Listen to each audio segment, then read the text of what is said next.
हरेक फाइल खोलिन्छ। अब जति अट्याक गर्नु छ बरु मलाई नै अट्याक गर्नु होला। धेरैजना खुसी पनि हुनुहुन्छ होला, धेरैजना दुखी पनि हुनुहुन्छ जस्तो लाग्छ मलाई। जति पनि आरोपहरू मलाई लागियो, अहिलेदेखि लागेको होइन, जेनजी आन्दोलनदेखि लागिएको छ, म त ठेक्न सकौँला। तर विशेष गरी आइन्दादेखि कुनै नागरिकलाई,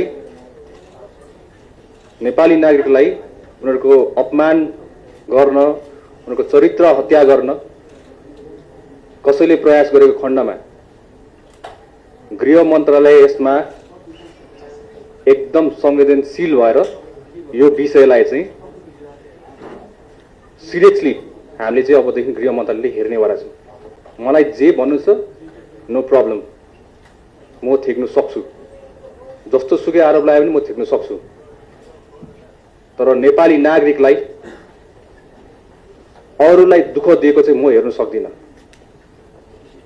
विशेष गरी हाम्रो चेलीहरूलाई, नेपालकी छोरीहरूलाई जुन तरिकाले उहाँहरूको चरित्र हत्या गरिन्छ त्यसमा गृह मन्त्रालय एकदम सिरियस हुन्छ। सो आइन्दादेखि यस्तो हाम्रो समाजमा यस्तो खालको प्रविधि नरहोस्। जति अट्याक गर्नु छ बरु मलाई नै अट्याक गर्नु होला, नो प्रब्लम।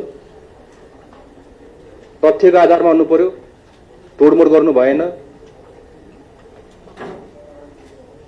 र मिडिया ट्रायलको नाममा कसैले आत्महत्या गर्नु नपरोस् हाम्रो देशमा आइन्दादेखि।